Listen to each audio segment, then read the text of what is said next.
नमस्कार दोस्तों, स्वागत है आपका हमारी इस नई वीडियो में। तो दोस्तों, railway recruitment cell RRC Jaipur NWR railway apprentice का ऑनलाइन फॉर्म कैसे भरेंगे, इस वीडियो में हम आपको बताने वाले हैं। ये ट्यूटोरियल वीडियो है, तो इसमें जो भी डिटेल भरी जाएगी सभी एक सैंपल डिटेल्स है, सिर्फ आपको समझाने के उद्देश्य से भरी जा रही है। तो इसमें फीस की बात बताएं, SC ST महिलाओं की कोई फीस नहीं है। जनरल OBC EWS की फीस 100 रुपये है। इसके आवेदन करने का लिंक आपको हमारी वीडियो के डिस्क्रिप्शन में मिल जाएगा।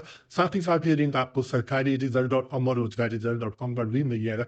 चलिए दोस्तों, आपको नोटिफिकेशन में दिखा देते हैं। ये देख सकते हैं नोटिफिकेशन है, जिसमें कुल जो है 1600 से अधिक पद पर जो है अप्रेंटिस भर्ती होनी है। तो चलिए दोस्तों, सीधा अप्लाई में क्लिक करते हैं। सबसे पहले हम क्लिक करेंगे न्यू रजिस्ट्रेशन में। न्यू रजिस्ट्रेशन में क्लिक करते हैं, यहाँ पे आपको अपना डिटेल्स डालना है, यानी अपना नाम डालना है। नाम आपको क्लास 10 की जो मार्कशीट है उसके अनुसार डालना है। नेक्स्ट आपको अपने पिता का नाम डालना है। नेक्स्ट आपको अपनी माता का नाम डालना है। आपको अपना जेंडर डालना है। यहाँ पे आपको अपनी जन्म तिथि यानी कि डेट ऑफ बर्थ डालनी है। देख सकते हैं मैंने यहाँ पे डेट ऑफ बर्थ डाली। जैसे डेट ऑफ बर्थ डालेंगे, यहाँ पे आपकी एज कैलकुलेट होकर आ जाएगी। आपको अपनी कैटेगरी डालनी है। जनरल है, जो भी कैटेगरी है आप लोग डाल सकते हैं। आप कोई आपका डिसेबिलिटी तो नहीं है, कोई एक्स सर्विसमैन तो नहीं है। क्या आप EWS से ध्यान दीजिए, जो भी जनरल के साथ EWS उनको यहाँ पे यस करना जरूरी है। अगर नहीं EWS तो आप यहाँ पर सिंपली छोड़ सकते हैं। यहाँ पे क्लास 10 तक पूछ है, क्लास 10 आपका जो कहाँ से था। तो मेरा क्लास 10 जो यूपी बोर्ड से था, तो मैं यहाँ पे यूपी बोर्ड को जो देख लेता हूँ। ये देख सकते हैं यूपी बोर्ड था। आपकी भी यहाँ पे बोर्ड का नाम मिल जाएगा। इन केस अगर नहीं मिलता है तो यहाँ एनी अदर का भी ऑप्शन है, आप एनी अदर पे क्लिक करके इसको जो है सही कर सकते हैं। नेक्स्ट यहाँ पे यूपी बोर्ड का आगे, इसके बाद आपको जो अपना क्लास 10 का जो रोल नंबर है वो डाल देना है। ईयर खुद डाल देना है कि क्लास 10 आपने जो है कब जो है पास आउट किया है। नेक्स्ट क्लास 10 पे आपको अपना रोल नंबर डाल देना है। आपको यहाँ पे ईमेल आईडी डालनी है, दोबारा ईमेल आईडी डालनी है, मोबाइल नंबर, दोबारा मोबाइल नंबर डालना है। यहाँ एक पासवर्ड डालना है आपको। ये पासवर्ड वही है जो आप फॉर्म भरते वक्त यानी फॉर्म लॉगिन पे जो है प्राप्त करेंगे। इसके आगे का जो प्रोसेस होगा वो फॉर्म लॉगिन होगा, इसलिए ये पासवर्ड अपने पास संभाल के रखिएगा। चलिए रजिस्टर पे क्लिक करते हैं और आगे बढ़ते हैं। जैसे ही आप आगे बढ़ेंगे तो यहाँ पे देख सकते हैं लॉगिन के दो ऑप्शन है। आप ईमेल आईडी और पासवर्ड के साथ लॉगिन कर सकते हैं। ईमेल आईडी और डेट ऑफ बर्थ के साथ भी लॉगिन कर सकते हैं। मैं ईमेल आईडी और पासवर्ड के साथ लॉगिन करता हूँ। अपनी रजिस्टर्ड ईमेल आईडी और पासवर्ड डालता हूँ। साथ ही जो कैप्चा आ रहा है, इस कैप्चा को डाल के लॉगिन पे क्लिक करता हूँ। जैसे हम लॉगिन करके आगे बढ़ेंगे, यहाँ पे आपको अपना आधार कार्ड का डिटेल देना पड़ेगा। आधार कार्ड के साथ आप कोई और आईडी कोई भी दे सकते हैं, वोटर आईडी है, पैन कार्ड है, जो भी आप देना चाहिए दे सकते हैं। यहाँ पे आपको जो आपके क्लास 10 का डिटेल डालना है, यहाँ पे आपको अपने स्कूल का नाम डालना है। यहाँ पे आपको क्लास 10 में जो मैक्सिमम मार्क्स कितना था वो डालना है। कितना नंबर आपको मिला था वो डालना है। परसेंटेज ऑटोमेटिक कैलकुलेट हो जाएगा।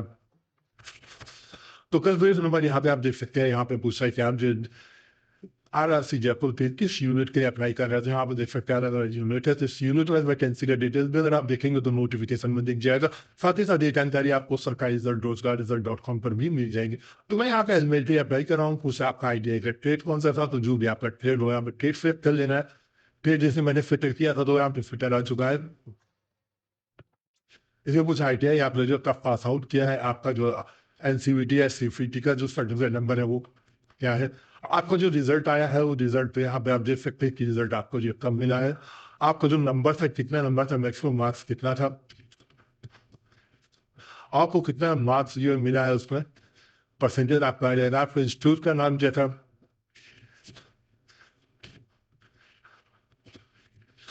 यहाँ पे परसेंटेज ऑफ एवरेज परसेंटेज की जो है कैलकुलेट होकर आ जाएगा। नेक्स्ट आपको यहाँ पे अपना एड्रेस डालना है।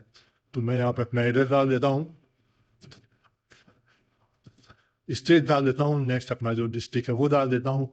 पिन कोड डाल देता हूँ। अब दोनों एड्रेस मेरा सेम है तो सिंपली यहाँ पे टिक कर देता हूँ। अगर आपका अलग करेंगे तो अलग आप भर सकते हैं। आगे बढ़ेंगे, यहाँ पे आपको फोटो अपलोड करनी है। फोटो कलर होनी चाहिए, साइज 20 KB से 70 KB के बीच होना चाहिए।